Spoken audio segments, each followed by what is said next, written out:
entreprendre en alignement avec nos valeurs pour changer le monde.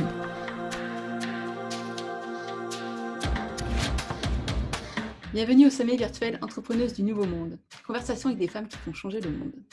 Ce sommet virtuel rassemble des entrepreneuses visionnaires de tous horizons qui ont choisi de suivre la voie de leur cœur afin d'offrir au monde leurs dons et contribuer ainsi au changement de paradigme dont le monde a besoin maintenant. Engagées, courageuses, passionnées, spirituelles, elles livrent à travers leurs témoignages et partages d'expériences les clés d'un entrepreneuriat au féminin centré autour des valeurs du cœur. Mon intention avec ce sommet virtuel est de t'offrir l'inspiration, les prises de conscience et les conseils pratiques dont tu as besoin maintenant pour découvrir toi aussi ta contribution unique au monde en alignement avec tes valeurs et te lancer dans l'aventure exaltante de l'entrepreneuriat. Je suis Vanessa Fourcodeau et aujourd'hui, j'ai le grand plaisir de converser avec Audrey-Anne Delomo autour du sujet « Le premier pas pour changer le monde, c'est toi ». Donc Audrey-Anne est artiste intuitive, art life player et curieuse par nature. Sa croyance est que l'art et la créativité ont le pouvoir d'éveiller et de transformer et de guérir toute personne qui s'y plonge. Elle se dévoile à nous à travers ses créations peintes et illustrées et nous permet d'aller à la rencontre de notre feu intérieur en expérimentant notre propre lâcher-prise avec douceur, légèreté et humour. Voilà, bienvenue Audrey-Anne. Merci, merci beaucoup Vanessa. Alors, donc il y a un petit décalage entre la vidéo et ta parole. Donc voilà, on va faire avec. On n'a pas réussi à le régler avant d'enregistrer, donc on va jouer avec ça.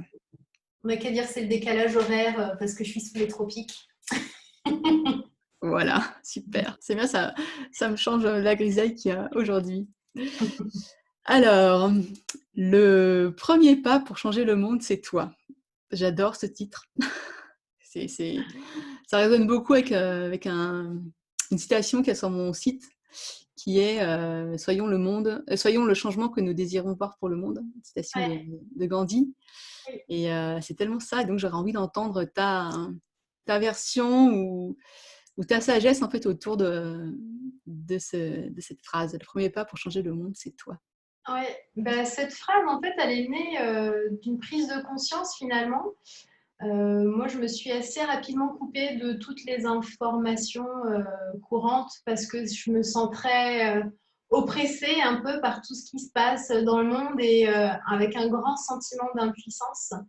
Et du coup, ça avait tendance vraiment à me mettre dans une énergie basse, un peu défaitiste, en me disant mais à quoi bon finalement parce que tout part dans tous les sens et on n'arrivera jamais. Enfin, tu vois, avec quelque chose un peu d'assez défaitiste. Et je me suis rendu compte que pour moi, le fait de me couper de ça et de faire ma part de colibri finalement, eh ben, ça pouvait impacter une personne, deux personnes, qui elles-mêmes pouvaient impacter une, deux ou plus de personnes, et que finalement, ben, changer le monde, ça commence comme ça au final. Et donc, ce premier pas pour changer le monde, ben, ça part véritablement de soi. Enfin, pour moi, c'est une vraie croyance, quoi. Et donc, voilà d'où c'est venu, de ce constat, de me dire, bah ouais, je ne peux pas changer le monde et faire en sorte que ça s'améliore en voyant cette immensité. Mais du coup, en faisant un pas après l'autre, finalement, je peux avoir un impact sur le monde. Et ça, voilà, c'est quelque chose qui m'enthousiasme et qui me paraît, moi, une montagne infranchissable et qui me permet de contribuer à mon niveau, à mon échelle, petit colibri que je suis. C'est tellement vrai, c'est vrai que c'est vraiment, on va dire, facile d'être paralysé d'impuissance quand on voit l'ampleur C'est ça. de tout ce qu'il y a à réparer ou à changer ou à faire Ouais. évoluer dans ce monde. Donc, commencer par nous, commencer par autour de nous, déjà à notre échelle, je pense que c'est vraiment le premier pas. Et puis, on ne sait pas où ça va nous mener finalement. C'est ça, complètement. Et donc, comment faire ce premier pas vers soi qui permet de commencer à faire sa part de colibri? Ouais, alors j'ai pas de recette miracle pour ça. Déjà, je dirais, il faut avoir la volonté de faire cette rencontre avec soi-même et puis c'est peut-être faire un constat au jour le jour de ce qui fonctionne, ce qui peut nous agacer, ce dont on a besoin. Et à partir de là, voir comment, toujours pareil, l'idée du petit pas. Alors, je ne mange pas beaucoup de viande, mais un jour, une coach m'avait donné cet exemple de dire si on te demandait de manger un mammouth en une fois, ce serait compliqué, alors que si tu le manges bouchée par bouchée, c'est plus simple. Et du coup, c'est vraiment ça, en fait. J'ai un côté un peu impatiente à vouloir être tout de suite bien, avoir éliminé toutes mes croyances limitantes et tout ça. Et en fait, je me rends compte que tout ça, ce sont des étapes et que je ne peux pas les brûler non plus. Mais que, comme pour l'histoire de contribuer au monde, finalement, en avançant un peu plus vers moi-même. Et si, un truc quand même qui a vraiment fonctionné pour moi, mais après, c'est libre à chacun de sentir comment ça résonne en soi, c'est vraiment de partir sur ce qui nous enthousiasme. Pour moi, l'enthousiasme, la joie, le plaisir, c'est partir à sa propre rencontre et découvrir du coup ce qui nous fait vibrer intensément quand ça part vraiment des tripes, quoi. Parce que parfois, moi je sais qu'au début j'ai eu du mal vraiment à savoir qu'est-ce que moi je voulais. Tiens, je voyais telle personne faire ça, je dis ah ouais tiens ça a l'air sympa, mais finalement est-ce que c'est vraiment moi le truc qui me fait vibrer? Et du coup, petit à petit, se reconnecter à ça, à cette vibration, on permet d'amener de la lumière et de l'éclairage en soi, pour soi, et du coup de se rapprocher de qui on est véritablement. Et quand on est qui on est du fond de notre âme, du fond de notre cœur, et c'est toujours, je trouve, plus facile de pouvoir aussi contribuer avec qui on est et voilà, de s'accepter et de s'aimer pleinement aussi. C'est un vaste sujet, mais en tout cas, on peut aller étendre vers ça, c'est clair. Ouais, ça résonne beaucoup aussi avec ce que je vis. C'est vrai que dans l'entrepreneuriat, il y a toujours plein de choses qu'il faut faire. C'est ça. On se dit des choses importantes qu'il faut faire, tout ça. Mais en fait, moi, la première, j'ai tendance parfois à oublier mais en fait, c'est quoi que j'aime faire, quoi. Ouais. Et si je me lance dans cette aventure et que c'est que des contraintes et que des trucs lourds, je crois que je peux pas aller très très loin. Donc vraiment revenir à cette joie, ce qui nous anime profondément finalement, Parfait. et sans jugement, parce que c'est vrai que on a chacun notre place et chacun notre petite touche à apporter, quoi, notre petite part de colibri. J'aime beaucoup cette C'est ça. image. Ce que tu disais par rapport au fait d'être sans jugement pour soi-même, je trouve qu'elle est importante aussi parce qu'on a tendance, alors je fais une généralité, bon, j'ai pas fait de statistiques, je vais parler de moi du coup. J'ai eu tendance du coup à être beaucoup dans l'auto-jugement, je fais pas ça assez bien, je suis pas assez, c'est pas suffisant ou c'est trop. Et du coup, je trouve ça important de revenir un petit peu en se disant, je fais de mon mieux, aujourd'hui c'est ok, c'est comme ça et je me pardonne que ce soit imparfait, j'observe ça aujourd'hui et peut-être que demain ce sera mieux, mais déjà ça amène de la légèreté aussi et s'autoriser à se tromper pour apprendre et persévérer. Et par rapport à cet enthousiasme, je trouve que c'est hyper important aussi de rester avec cette vibration d'enthousiasme. C'est exactement ce que tu disais en fait. Dans les choses qui sont un peu plus contraignantes et difficiles, quand on part de l'enthousiasme, finalement, c'est toujours plus facile de surpasser ça que quand on fait quelque chose qui déjà à la base ne nous anime pas vraiment. Ça va être beaucoup plus difficile et fastidieux et énergivore de poursuivre dans la durée si c'est un projet qui demande du temps, par exemple. Donc, c'est quelque chose de primordial et fondamental pour moi. Mmh. Yes.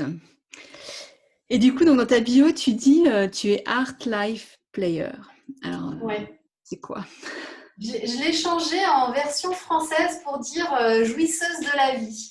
En fait, j'adore jouer, je suis quelqu'un d'assez enthousiaste par nature. D'ailleurs, ça peut surprendre des gens. Des fois, on me dit non, mais il n'y a pas besoin de s'enflammer comme ça. Peut-être, mais c'est ça qui est présent et j'aime m'enthousiasmer de petits trucs du quotidien, mais un peu à la manière des enfants. Et pour ça, je trouve que mes enfants étaient des vrais guides pour moi par rapport à ça parce que ils s'enthousiasment de choses qui nous paraissent insignifiantes, mais parce qu'on ne les voit plus, quoi. Et de revenir à ce regard-là, ça ramène du jeu, de la vie, de la vivance dans notre quotidien. Et je trouve ça hyper important parce que, voilà, j'avais cette image quand j'étais jeune adulte, en fait, que le jour où je deviendrais maman, adulte, parent, ça voudrait dire qu'il y aurait un truc, tu vois, un peu rigide, ça y est, il faut être sérieux, le poids des responsabilités, tout ça. Et en fait, avec l'expérience, je me dis que c'était la croyance que j'avais, des modèles que j'avais aussi avec moi, mais en fait, on peut très bien être parent et dans le jeu et dans l'enthousiasme. Et voilà, donc le Art Life Player, c'est parce que l'art et la créativité ont une place hyper importante pour moi, que l'art et la créativité sont partout en toute chose dans la vie et que player parce que c'est le côté ouais, jouisseuse de la vie, quoi. C'est prendre du plaisir à ce qu'on fait et continuer de le faire, quoi. Et se questionner sur qu'est-ce qui pourrait me donner aujourd'hui encore plus de plaisir pour continuer mon chemin.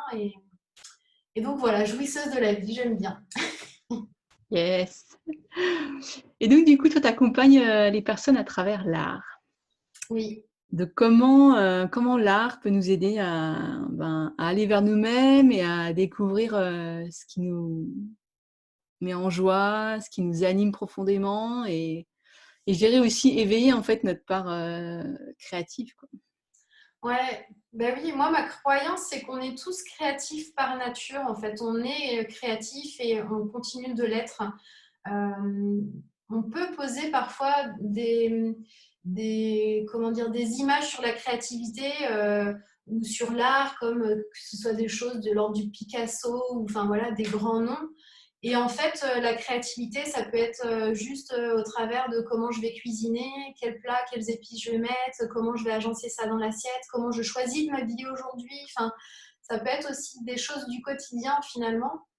Et la créativité, on peut l'avoir oubliée ou mise de côté parce qu'on a pu avoir un rapport assez difficile avec le système scolaire qui, aujourd'hui, privilégie quand même le côté intellectuel que manuel. Et du coup, cette créativité, elle peut être en berne et le fait de revenir à elle ouvre des champs juste énormes. En tout cas, moi, c'est vraiment l'expérience que j'ai eue à travers l'art et la créativité. C'est que jusqu'au lycée, je dessinais beaucoup et puis j'ai mis de côté ce côté manuel, artistique, créatif que j'aimais beaucoup pour tout un tas de raisons. Et le fait d'y revenir, ça a été comme un retour à la maison, vraiment, de pouvoir à nouveau m'y plonger. Et j'adore observer quand les femmes viennent à moi, à un moment donné de leur vie, de passer par ce biais qu'est la créativité, qui déjà peut présenter une difficulté en soi, parce que certaines peuvent se dire ne pas être créative, ou ne pas avoir d'idées, ou faire des trucs moches en toute et pleine subjectivité. Et du coup, l'intérêt, c'est de ramener du jeu et de la vie au travers de cette créativité et de les laisser se prendre au jeu justement en se laissant porter par ce qui vient, en petit à petit posant le mental à côté pour juste être dans cette bulle de créativité.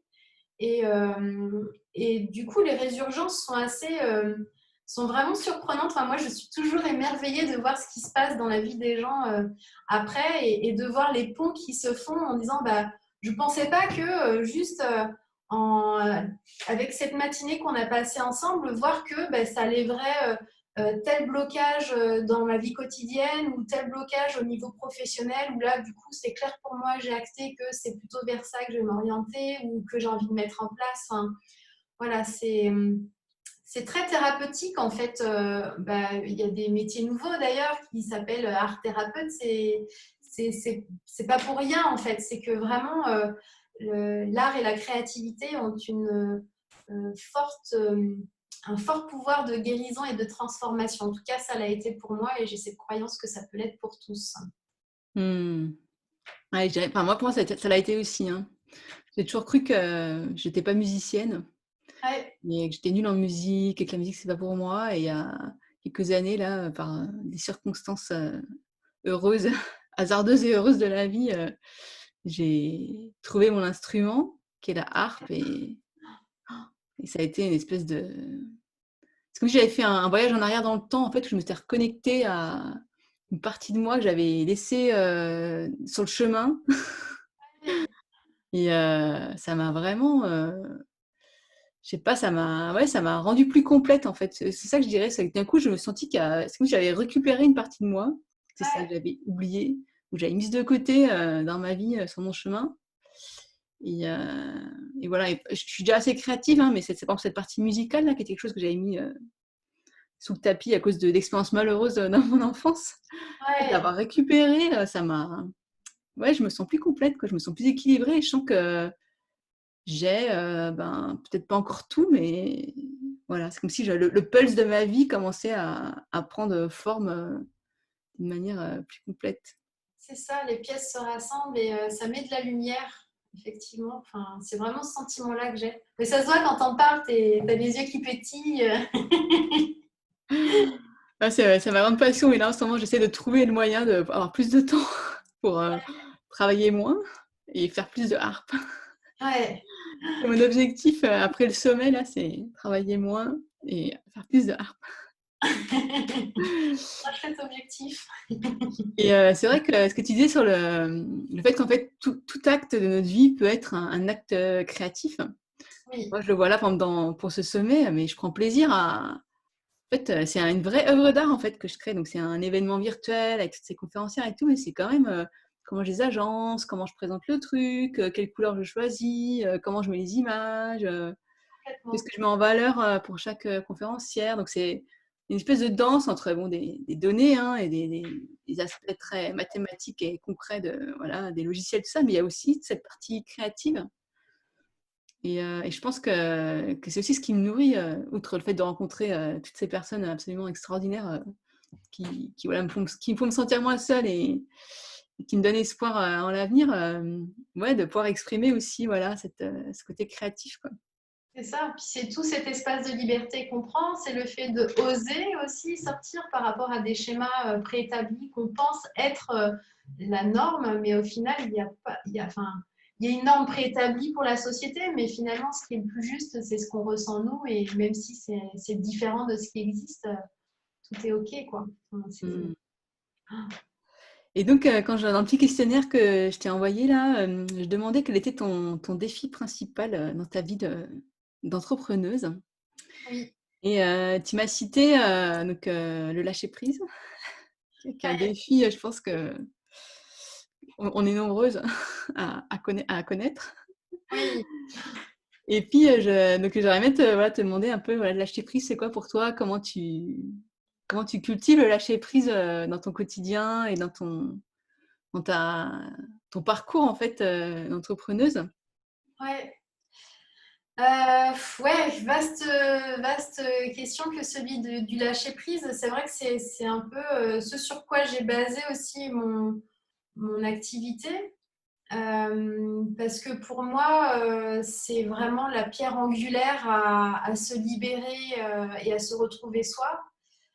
Comment ça s'est passé pour moi? Je pense il y a eu vraiment différentes étapes.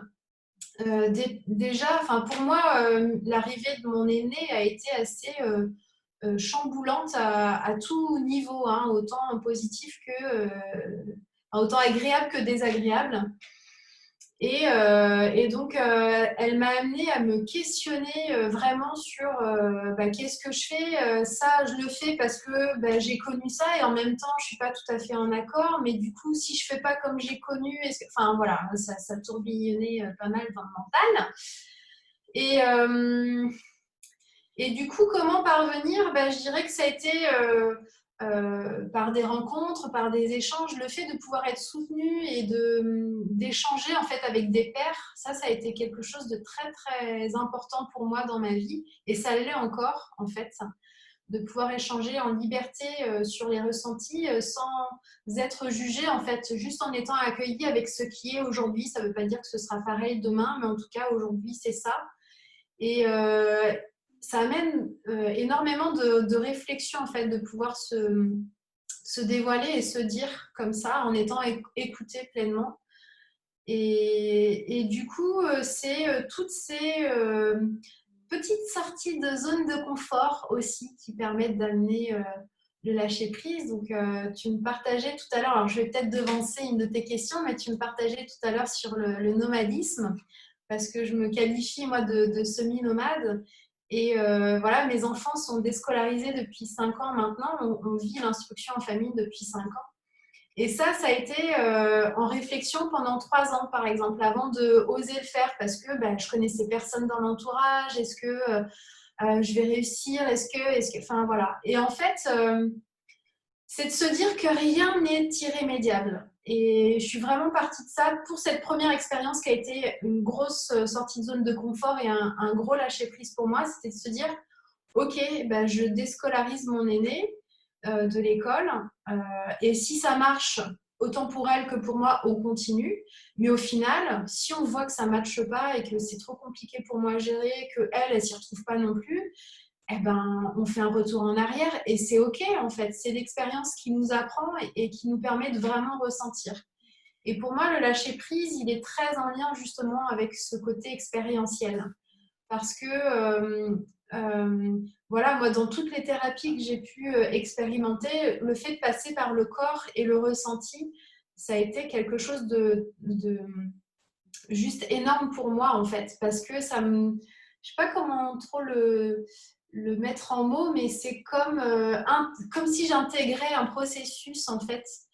Et avec ce côté de ben, je fais l'expérience, je peux me tromper, je peux revenir en arrière, mais en tout cas d'avoir fait l'expérience m'aide à affiner ce qui est important et plus juste pour moi. Donc là, j'ai pu faire ça, c'était pas ok, mais du coup, qu'est-ce qui se rapprocherait plus, qu'est-ce qui n'allait pas pour moi et comment je peux continuer vers ce chemin-là de retour à moi, toujours dans le côté enthousiasme, plaisir, tout ça. Ça ne veut pas dire que à certains moments, il n'y a pas des zones où je vais être un peu en stress ou à m'inquiéter ou voilà, mais c'est jauger en fait quel est l'inconfort. S'il y a plus d'inconfort que de plaisir, c'est peut-être pas la bonne voie, mais s'il y a un juste milieu entre le stress et en même temps l'enthousiasme, ben là je me situe au bon endroit. Et donc du coup ça peut être là pour pouvoir continuer ce chemin. Et donc le lâcher prise, ben, le lâcher prise, il est tellement différent d'une personne à l'autre. Il n'y a pas pour moi une notion de lâcher prise. Mon lâcher prise ne va pas être le tien, comme ne va pas être celle des personnes qui vont nous regarder. Il y a des choses que moi, sur lesquelles ça me paraît naturel, mais que ça va être un gros lâcher prise pour une personne. Et donc, c'est toujours revenir à sa boussole intérieure, en fait, et reprendre son pouvoir, sa puissance personnelle en, en se sondant soi-même. C'est-à-dire que l'autre ne peut pas savoir pour moi. Il peut parler en fonction de son expérience, ça peut faire écho à ce que cette personne a vécu, mais au profond de moi-même, il n'y a que moi qui peut savoir ce qui est juste et à la bonne place pour moi finalement.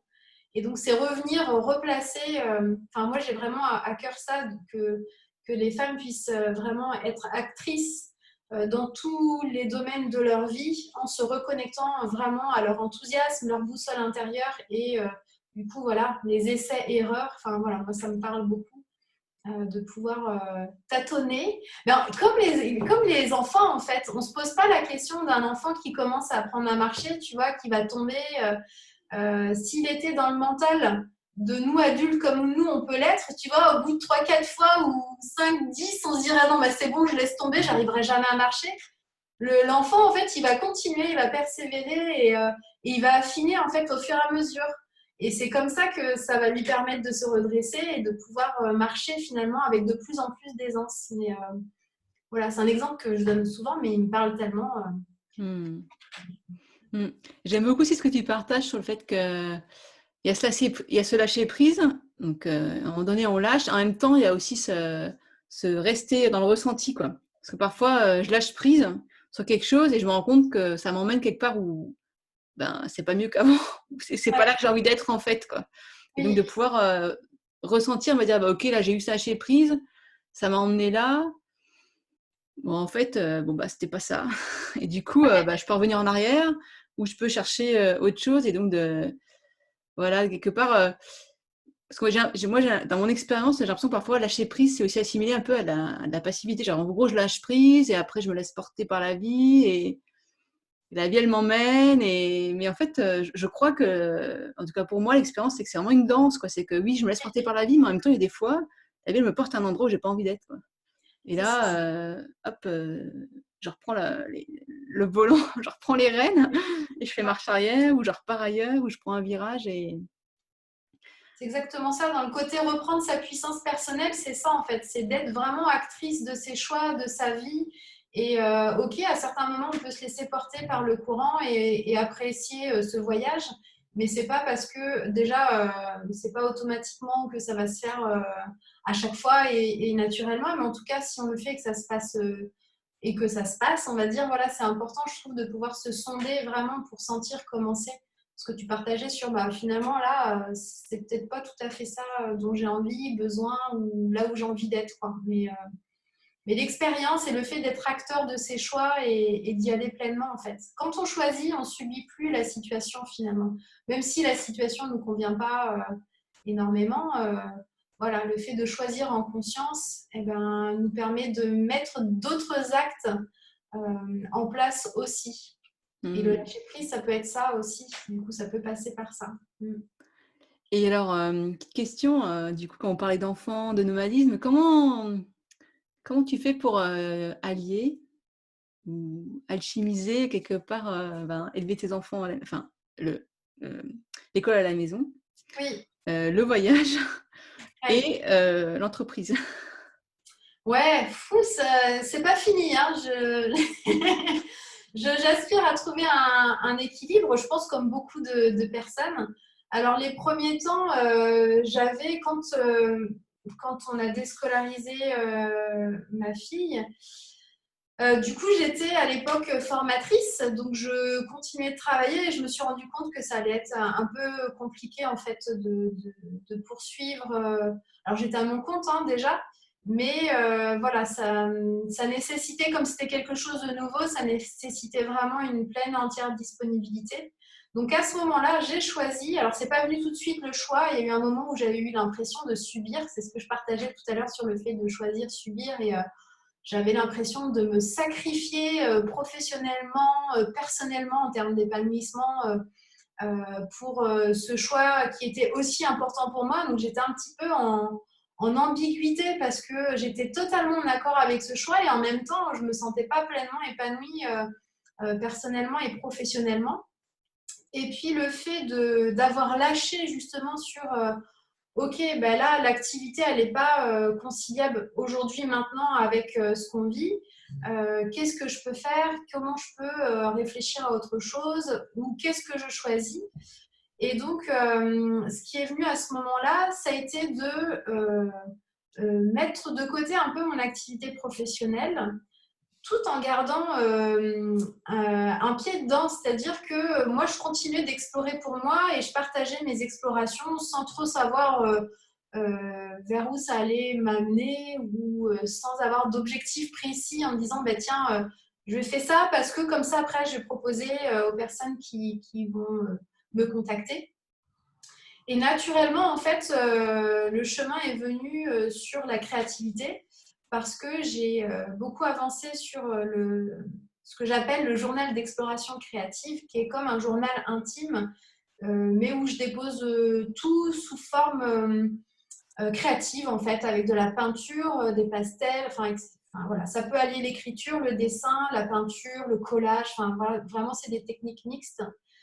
Et en fait, ça, c'est des choses que j'ai proposées à mes enfants aussi. Et donc, le fait de pratiquer au quotidien, pour moi, j'avais les enfants à côté. Déjà, ça m'a permis de voir que ben, même s'ils étaient là, je pouvais prendre du temps pour moi, pour m'accorder ben, cet espace qui était important pour moi pour me retrouver. Et puis, au fur et à mesure de la pratique, eux, ils sont plus venus, mais moi, j'ai continué. Mais finalement, ils savaient que quand j'étais dans cette pratique-là, j'étais pas disponible pour eux, j'étais disponible pour moi. Et que l'avantage à ça pour eux, c'est que de prendre ce temps de pleine disponibilité pour moi me permettait d'être pleinement disponible après pour eux. Et donc, du coup, ça a commencé comme ça. Alors, je ne l'avais pas vu ni nommé de cette façon-là au départ, mais c'est vraiment au fur et à mesure de ces explorations où j'ai pu voir que ben, finalement, il y avait un rythme, il y avait quelque chose de plus fluide qui se passait dans notre quotidien. Et donc, les voyages sont arrivés 2 ans après la déscolarisation. Du coup, l'avantage aujourd'hui, c'est qu'on peut, bah, comme là, avec ce sommet virtuel, travailler de façon totalement virtuelle et ça offre une liberté dès lors qu'on peut avoir une connexion qui est quand même hyper importante partout dans le monde, enfin voilà, qui est vraiment très très chouette de pouvoir toucher aussi des gens qu'on n'aurait pas forcément touchés autrement. Et en fait, j'ai eu des étapes. J'ai eu des étapes où j'ai voulu développer mon activité, puis j'ai arrêté pour me consacrer aux enfants. Puis du coup, là, je suis à nouveau depuis le début de l'année, depuis janvier, dans une démarche de voilà, là, mes enfants ont acquis un peu plus d'autonomie et on a trouvé notre rythme dans le fonctionnement de l'instruction en famille et avec les voyages.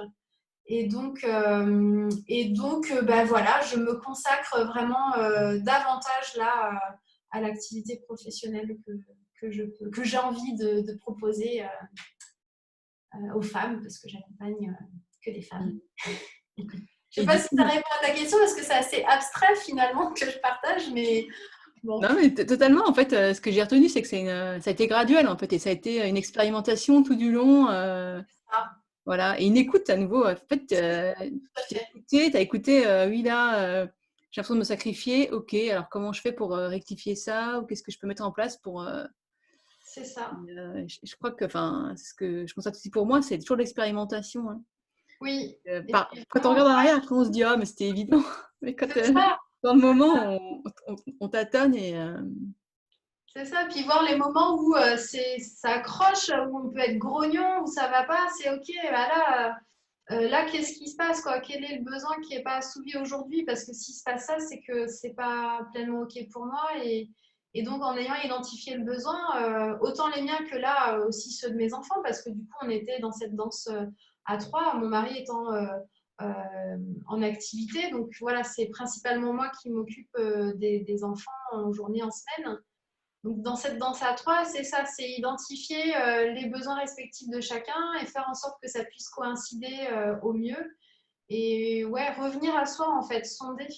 Et on dit souvent, hein, de toute façon, parents épanouis, enfants épanouis, quoi. Et moi, je l'ai vraiment remarqué, et eux, ils l'ont constaté aussi, que passer du temps avec eux, si moi, je suis pas présente parce que je pense à tel truc, parce que j'ai pas eu cet espace aussi pour créer dans mon journal qui me fait du bien et voilà, ben, au final, eux, ils s'y retrouvent pas, moi, je m'y retrouve pas. Donc, il y a du bénéfice pour personne là-dedans, quoi. Donc, finalement, on va essayer de rassembler les choses et mettre les engrenages en face pour essayer de faire rouler la machine. Exactement. Et du coup, donc actuellement, tu proposes des ateliers donc créatifs du coup en ligne ou tu en fais aussi en présentiel? Voilà, avec le Covid, en plus, ça va pas être évident. Ouais, ouais. Du coup, effectivement, il y a des choses en ligne. J'aspire à faire beaucoup plus en ligne parce que je me retrouve mieux voilà, là aussi, c'est tâtonnement, expérimentation, tout ça. Je proposais des ateliers en collectif depuis 2 ans et je me rends compte que c'est plus confortable pour moi et je suis à mon plein potentiel, on va dire, quand je suis en tête à tête. Et donc, j'ai réfléchi en me disant, bon, qu'est-ce que je peux proposer qui convienne aussi à moi, mes propres exigences et qui permettent vraiment aux femmes de se sentir bien. Et donc, je ne sais pas si ça se fait, mais je l'ai fait parce que c'est ce qui me parlait. Et donc, du coup, l'accompagnement que je propose, c'est un accompagnement sur une journée, mais dans un centre spa Thalasso. Et du coup, pour la personne qui vient avec moi, il y a des massages, des choses comme ça, et en même temps beaucoup d'échanges et justement définir l'objectif pour savoir où cette personne, où cette femme veut aller et comment moi je peux l'accompagner à ça, quoi. Donc c'est se faire plaisir, passer du bon temps et, voilà, continuer d'avancer, cheminer sur son propre chemin et vers son propre plein potentiel, voilà. Mmh. Ah, j'adore ce mélange en fait de dire ben, qu'est-ce qui me fait plaisir, comment je me sens bien. Ben, ouais, Ouais, on va au spa, on commence là, on fait c'est ça, et d'avoir pris cette liberté en fait parce que c'est ce que ça ça. se fait, ce que ça se fait pas, après tout on s'en moque quoi. Et oui, c'est ça. Parce qu'on a envie de le faire, Mental, c'est ce qui c'est ça, compte. au départ, le mental était là en disant oh là là, mais c'est pas du tout conventionnel, ça se fait pas quand même, des accompagnements. Et puis je dis bon, bah oui, ça se fait pas, mais là, moi, c'est ça qui est présent pour moi, donc expérimentons. Là, c'est toujours l'idée de bah, j'expérimente et on verra quoi. On verra si moi je m'y retrouve, si les personnes que j'accompagne s'y retrouvent aussi de cette façon-là.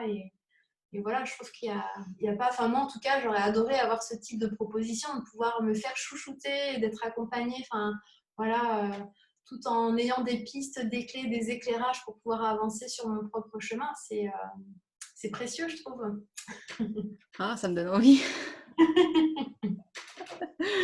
Ah ouais, non, mais je trouve ça en C'est fait, c'est bien, une bonne Vanessa. idée, commencer par, une journée, où on se fait du bien, on est au spa et en plus Ouais, on a notre coach, ouais, ouais, c'est ça. directement, ouais, c'est une super idée.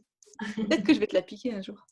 Ouais, bah écoute, c'est fait pour être partagé et diffusé, hein. Les idées sont pas, c'est pas ma propriété, donc voilà, si ça peut aider d'autres, c'est ça, c'est ma part des colibris, tu vois, qui va.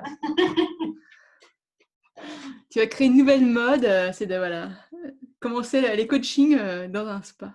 C'est ça. Mmh. Est-ce qu'il y a quelque chose que tu voudrais ajouter à tout ce qu'on a déjà partagé? Quelque chose qui te semble important qu'on n'a peut-être pas abordé dans cette discussion? Avant de Euh, tout doucement se diriger vers la ouais, ben, je dirais que, enfin, enfin, c'est important pour moi que chacun puisse se reconnecter vraiment à soi, à sa puissance personnelle. Et j'aimais bien aussi une personne que j'ai rencontrée, là, me disait que bah, si jamais tu dois donner ton pouvoir ou ta puissance à quelqu'un d'autre, que ce soit pour qu'elle te permette de retrouver la tienne. Et j'aime beaucoup cette citation, enfin cette phrase qu'elle partage. Je la trouve vraiment très très forte parce que ça redonne de l'autonomie à chacune et le fait qu'on a tous les clés dans notre boîte à outils, même si notre boîte à outils elle peut être parfois un peu en bazar et on a un peu besoin d'aide pour y mettre un peu d'éclairage, de lumière dessus ou dépoussiérer.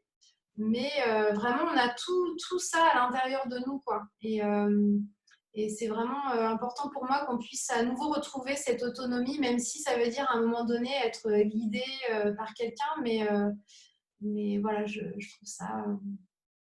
trouve ça chouette en fait, de se dire que bah ouais, je suis pas obligée de dépendre de quelqu'un, je suis pas dépendante, je peux retrouver tout ça à l'intérieur de moi en fait, toute cette assurance, cette confiance, cette légitimité, c'est tout ce qui peut venir quand en plus on démarre dans l'entrepreneuriat, hein, mais voilà, on a tout en nous quoi. mmh. J'adore cette phrase, j'adore cette phrase. Elle est belle, hein? Ah ouais, Ouais, c'est exactement ça en fait et je me dis en tant que moi je suis coach, hein, et donc quelque part les personnes qui viennent à moi, elles me confient un peu de leur pouvoir parce que je suis censée être celle qui sait, quoi. Et du coup, ah ça m'éclaire, vraiment aussi dans ma pratique en fait, c'est une super ouais. phrase. Je vais me la mettre Ah sur ouais, ouais. je vais même la mettre sur mon site, j'adore. Oui, oui, c'est ça, en fait, on a peut-être un pas d'avance sur la plupart des personnes, mais ce pas d'avance peut amener de l'éclairage, mais on n'a pas, nous aussi, on est en chemin, en évolution perpétuelle et on n'a pas le savoir, quoi. Mais on peut avoir des clés, des pistes qui ont été aidantes pour nous à un moment donné et voilà, ça peut aider d'autres. Mais, Ouais, puis ça éclaire d'une très belle manière en fait, ce jeu de pouvoir qu'il y a dans l'accompagnement, qui peut être, de la part de la personne qui vient pour t'accompagner, donc qui donne un peu de son pouvoir, c'est oui, normal, pour se laisser guider et la personne qui reçoit ce pouvoir en disant: «Bah, OK, je reçois ce pouvoir, mais c'est pour justement le rendre à cette personne, d'une c'est manière, ça. décuplée ou encore plus, Tout à waouh!» fait. Ah! Du coup, donc les personnes qui souhaiteraient te retrouver dans le monde virtuel, Oui. par où elles commencent, comment ça se passe? Alors, il y a différentes choses. Il y a mon site internet, donc www.justeaudreane.com, donc sans espace, ni tiret, ni quoi que ce soit. J'ai une page Facebook qui s'appelle Juste Audrey-Anne. Voilà, donc juste espace Audrey-Anne. Et sur Instagram aussi. Donc là, le nom de mon compte, c'est Audrey-Anne Delomo. Mais on peut me retrouver toutes mes publications à juste Audrey-Anne aussi. Voilà. Et donc, voilà, moi, je suis j'adore échanger. Donc, si vous avez des questions ou des partages, expériences ou autres, voilà, moi, je suis toujours preneuse. Je m'enrichis aussi. C'est pour ça que j'aime le voyage, c'est les rencontres, les échanges, les partages. Donc, voilà, j'adore ça. Hmm. Donc oui, je vous encourage, si cette conversation a résonné avec vous, à laisser un petit mot à Audrey-Anne, lui envoyer un petit message ou lui laisser un petit mot sur la page du sommet. Et donc, tu as un petit cadeau de bienvenue dans ton monde que j'ai testé personnellement, que j'ai adoré. Donc, est-ce que tu pourrais juste nous en dire quelques mots? Oui, alors c'est un e-book que j'ai créé qui s'intitule Pour lâcher prise en couleur. Donc c'est que des choses que j'ai moi-même explorées et que j'ai pu expérimenter au fil des personnes avec les personnes que j'ai rencontrées pour voir ce que ça faisait. Et donc cet e-book, c'est un voyage pour aller vers son propre lâcher prise, mais avec douceur, avec plaisir, en prenant le temps. Enfin, il n'y a pas d'exigence de il faut faire ça tous les matins, tant de temps. Voilà, c'est à vous de trouver justement votre propre rythme par rapport à ça et de toujours rester avec votre boussole intérieure de plaisir. Et c'est vraiment pour amener comment dire, rendre un peu moins présent le mental et s'ouvrir, parce que si on laisse toute la place au mental, il y a un peu moins de place pour le reste. Alors que du coup, si on diminue un peu la part du mental, ça laisse une place à autre chose. Et cette autre chose, eh ben, voilà, qu'est-ce que c'est? Ça va dépendre de chacun.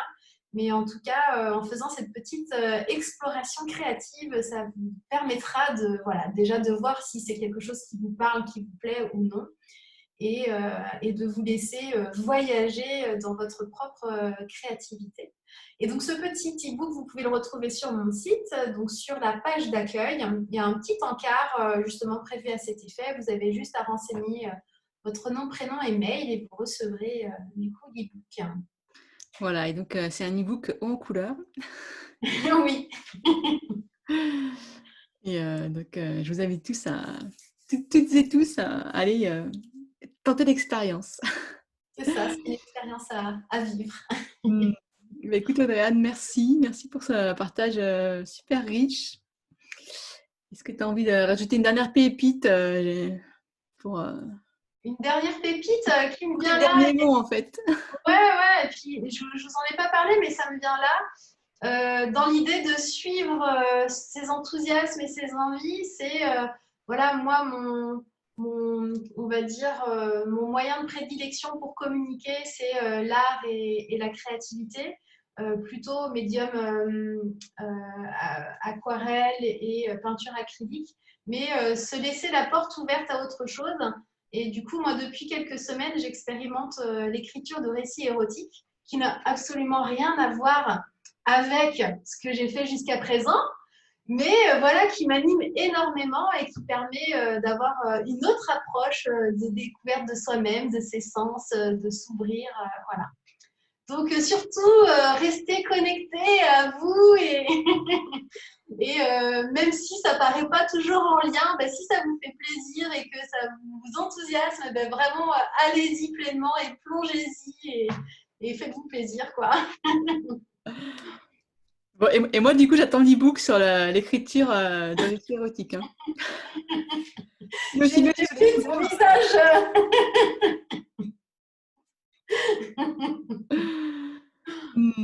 Merci. Avec grand plaisir. Merci à toi, Vanessa.